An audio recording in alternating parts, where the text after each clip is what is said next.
Hello everyone, welcome to the Layman Way, where we are completing fundamentals of physical geography. And this lecture is a part of my 2 months geography course program to help you one step closer to your goal.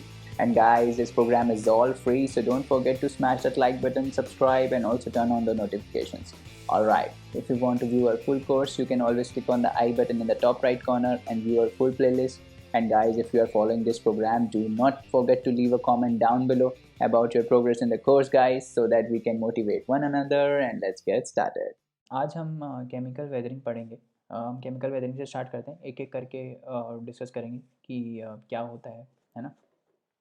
तो सबसे पहले chemical weathering देखते हैं। तो हम याद है हमने केमिकल वेदरिंग में पिछले लेक्चर में ये पढ़ा था कि उसके टाइप्स होते हैं, सॉल्यूशन, कार्बोनेशन, हाइड्रेशन, ठीक है, और ऑक्सीडेशन एंड रिडक्शन। ये सब केमिकल वेदरिंग होते हैं। क्यों केमिकल होते हैं?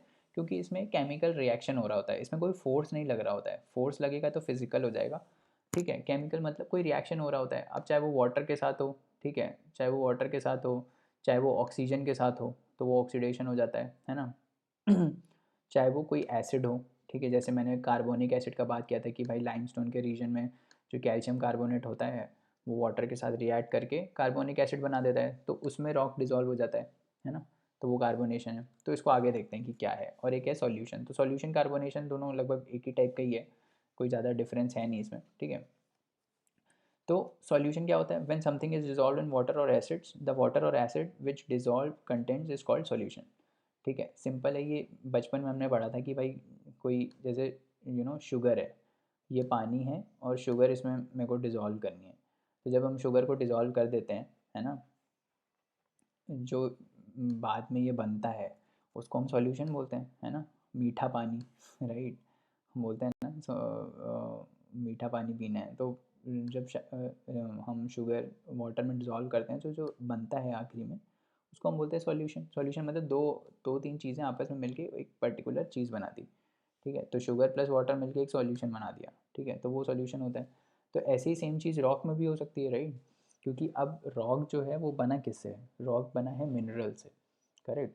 और मिनरल्स कुछ कुछ डिज़ोल्वेबल भी होते हैं वाटर में। तो मान लो ये वाला मिनरल है, ये वाटर में डिज़ोल्व होता है, तो यहाँ पे अगर पानी आएगा तो क्या होगा?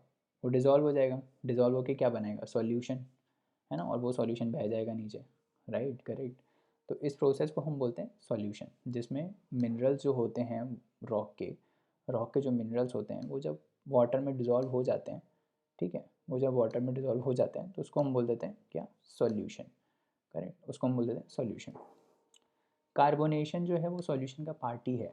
कार्बोनेशन में बस क्या होता है कि कार्बन आ जाता है। कार्बन मतलब कि कार्बोनिक एसिड बन जाता है। जैसे फॉर एग्जांपल, ठीक है, कार्बोनेट क्या होता है? CaCO3 होता है। CO3 का आयन जो होता है वो कार्बोनेट होता है, इसको कार्बोनेट आयन बोलते हैं, ठीक है। तो कार्बोनेट चाहे कार्बोनेट हो चाहे वो बाइकार्बोनेट, वो भी इसी का एक टाइप होता है। तो कार्बोनेट और बाइकार्बोनेट जब पानी से रिएक्ट करते हैं तो कार्बोनिक एसिड बना देते हैं, जो कि एक वीक एसिड होता है। और इस एसिड में लाइमस्टोन जो है वो हमारा डिज़ोल्व हो जाता है। लाइमस्टोन देखा था ना हमने, सेडिमेंट्री रॉक है। Limestone is a sedimentary rock, है ना। तो वो लाइमस्टोन जो है वो कार्बोनिक एसिड में, जो कि वीक एसिड होता है, उसमें डिज़ोल्व हो जाता है। तो उस प्रोसेस को हम बोल देते हैं कार्बोनेशन, ठीक है। सिंपल है, ज़्यादा कुछ याद करने का इसमें ज़रूरत नहीं है कि भाई, बस इसमें वही पता होना चाहिए कि लाइमस्टोन जो है वो कार्बोनिक एसिड में डिज़ोल्व हो जाता है, ठीक है। और लाइमस्टोन में कार्बोनेट का आयन रहता है, CaCO3 होता है, ठीक है, जो पानी से रिएक्ट करके एक एसिड बना देता है और वो खुद ही को ही डिज़ोल्व कर देता है, ठीक है। तो उस प्रोसेस को हम बोलते हैं कार्बोनेशन। तो आप ये देखो कि ये वेदरिंग हो रहा है। वेदरिंग का मतलब कि रॉक टूट रहा है ना। एसिड से हमने रॉक को तोड़ दिया, यहाँ पे भी सॉल्यूशन से हमने रॉक को तोड़ दिया, है ना, जो लेके वो बाहर चला गया, ठीक है। तो चाहे वो मिनरल डिज़ोल्व हो जाए, चाहे वो चाहे वो पानी में डिज़ोल्व हो, चाहे वो वीक एसिड में डिज़ोल्व हो, ठीक है, दोनों में ही डिसइंटीग्रेट हो रहा है। फिर एक है हाइड्रेशन। सेम चीज़ है, ये सारी सेम चीज़ है, ये सारे सॉल्यूशन ही है। हाइड्रेशन में भी पानी में मिनरल्स डिज़ोल्व हो रहे हैं, है ना। यहाँ पे एसिड में हो रहे थे तो हमने कार्बोनेशन बोल दिया, पानी में होंगे तो वो हाइड्रेशन हो जाएगा, ठीक है। अब एक और चीज़ है इसमें, कैसे? ये हम फिज़िकल वेदरिंग में पढ़ेंगे कि आपने देखा होगा जब पानी किसी चीज़ पे जाता है ना तो वो चीज़ स्वेल हो जाती है। जैसे आपने कभी आलमंड्स आलमंड्स को पानी में डाला हो या रेजिन्स को पानी में डाला हो, तो वो रेजिन्स और आलमंड्स क्या करते हैं? पानी को एब्जॉर्ब करते हैं, है ना, और वो फिर बाद में स्वेल हो जाते हैं, है ना। ऐसा ही होता है। आलमंड्स और रेजिन्स पानी में रखो तो आप देखो कि ओवरनाइट आप रखोगे तो वो स्वेल हो जाते हैं। अब वो स्वेल जो हो जाते हैं ना, अब मान लो पानी आया वो स्वेल हो गए, ठीक है। अब फिर पानी चला गया तो फिर कॉन्ट्रैक्ट हो जाएंगे वो, है ना। लेट से कि अब लेट से मैंने आलमंड्स को पानी में रख दिया, ठीक है, और पानी में रख के वो स्वेल हो गए, ठीक है। फिर वही आलमंड्स को मैंने धूप में रख दिया खूब तेज़, तो फिर वो पानी सारा एवेपोरेट हो गया तो वो फिर कॉन्ट्रैक्ट हो जाएंगे, है ना। ऐसा नहीं है कि वो स्वेल रहेंगे, वो फिर कॉन्ट्रैक्ट हो जाएंगे, ठीक है।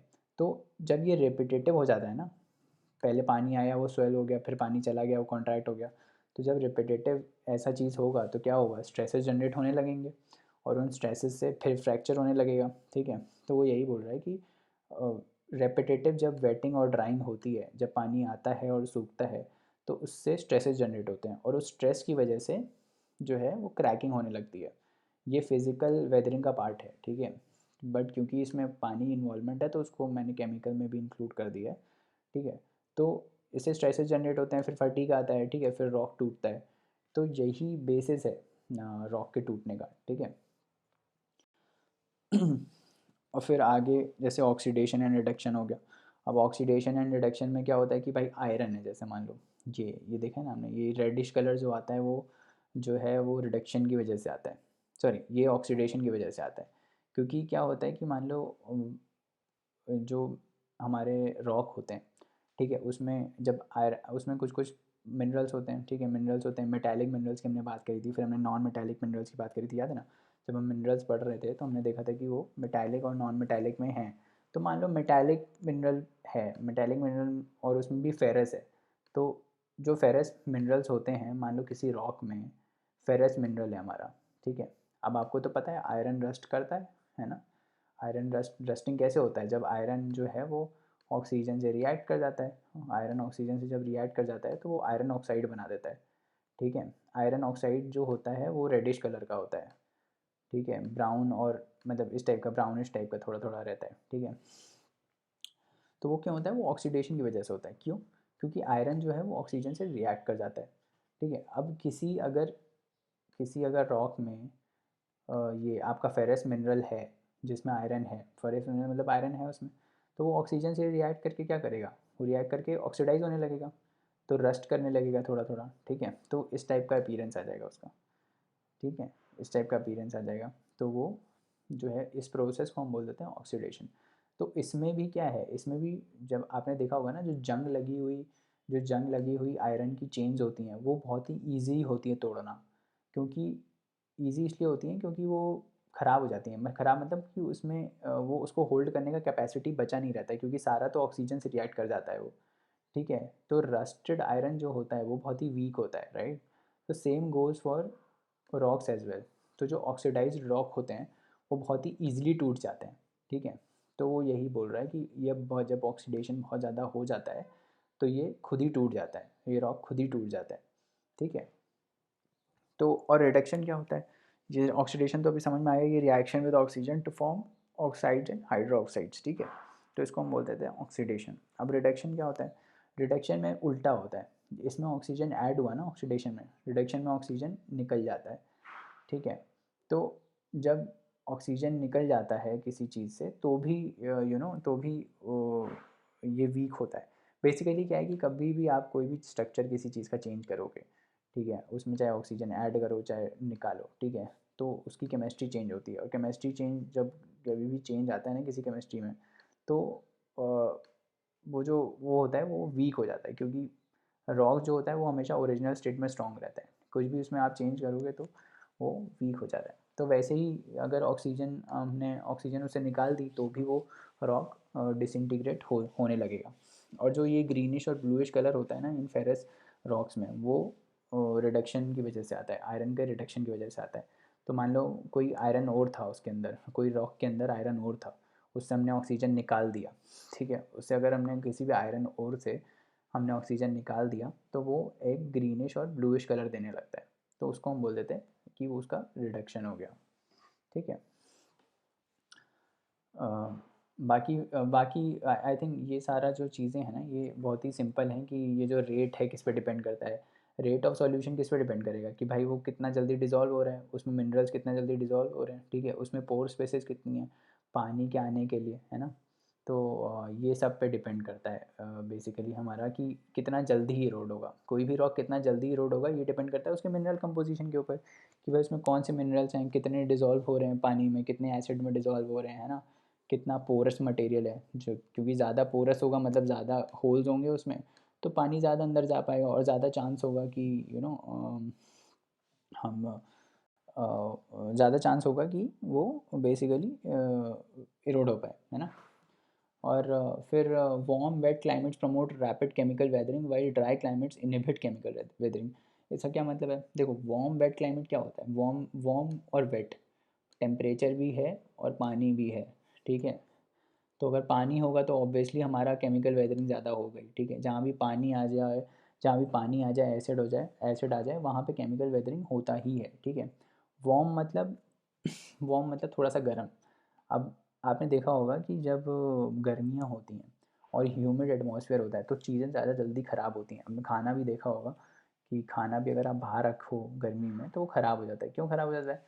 क्योंकि भाई क्योंकि और जो ये क्या बोलते हैं स्ट्रेस स्ट्रेस तो खैर नहीं बोलेंगे, जस्ट एनालॉजी एग्जांपल दे रहा हूँ इसका, जस्ट अ मिनट। तो ये तो जस्ट एग्जांपल है। तो कुल बात ये है कि जब टेम्परेचर ज़्यादा रहता है तो रेपिटेटिव ड्राइंग अप और क्या बोलते हैं कूलिंग होगा, मतलब पानी पहले आया, वेट है मतलब पानी बहुत ज़्यादा आया, ठीक है, वार्म है मतलब ये पानी सूख भी जल्दी गया, तो पानी आया तो स्वेल हुआ होगा और पानी जब सूख जाएगा तो कॉन्ट्रैक्ट फिर से हो जाएगा, तो उससे जो स्ट्रेसेस जनरेट होंगे उससे हमारा वेदरिंग होगा, ठीक है।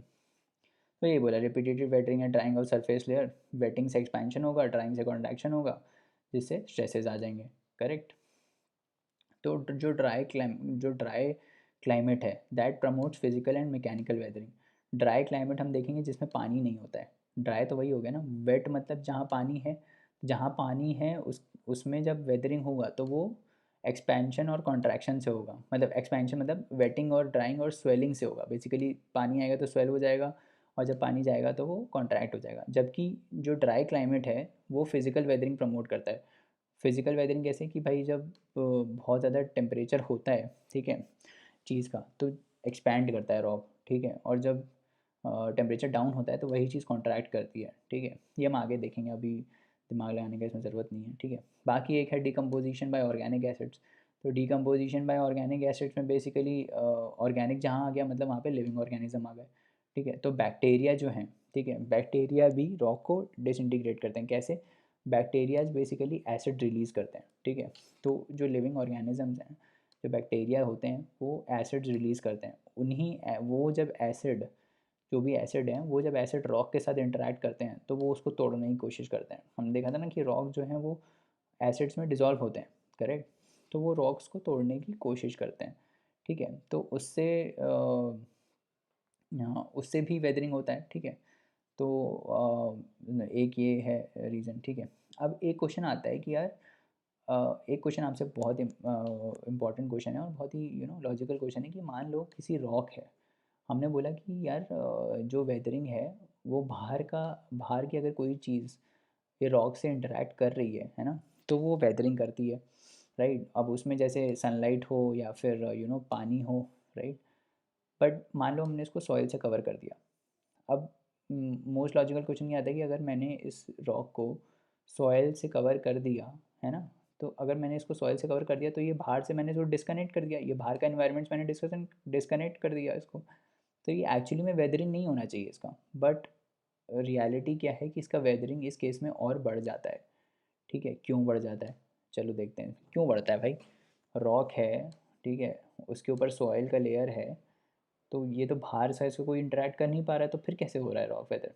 तो वो ऐसे हो रहा है कि जब भी मान लो पानी जब भी बारिश पड़ी तो ये सॉइल तो है वो पानी को अब्जॉर्ब कर जाएगा, करेक्ट, पानी को अब्जॉर्ब कर जाएगा। और पानी को अब्जॉर्ब करके वो इस जो रॉक है उसको हमेशा मतलब मोस्ट ऑफ द टाइम पानी के कांटेक्ट में रखेगा। अगर ये सॉइल कवर नहीं होता तो क्या होता, बारिश पड़ती और पानी ऐसे फिसल जाता, ठीक है, पानी फिसल के कहीं और रन ऑफ हो जाता, राइट। बट इस केस में क्या हो रहा है, इस केस में ये हमेशा पानी के कॉन्टैक्ट में रह रहा है, तो जब हमेशा पानी के कॉन्टैक्ट में रहेगा तो वेदरिंग बढ़ जाएगा, करेक्ट, क्योंकि पानी से ही तो केमिकल वेदरिंग होता है। तो वो यही बोल रहा है, ये पूरा कंसेप्ट है कि वो वही है कि भाई एक्चुअली में पानी का कांटेक्ट रॉक से बहुत बढ़ जाता है, ठीक है, तो उस वजह से वेदरिंग और बढ़ जाती है, ठीक है। तो चलिए आज के लिए इतना रहने देते हैं, अगले लेक्चर में और कंसेप्ट को देखेंगे। जाने से पहले वीडियो को लाइक और शेयर ज़रूर करिए, चैनल को सब्सक्राइब करिए, बेल नोटिफिकेशंस को टर्न ऑन करिए, और आप अपने डाउट्स हमको laymanway@gmail.com पे भेज सकते हैं, जहाँ पे हम आपका रिप्लाई तुरंत करेंगे। तो चलिए आज के लिए इजाज़त दीजिए, बाय बाय, टेक केयर।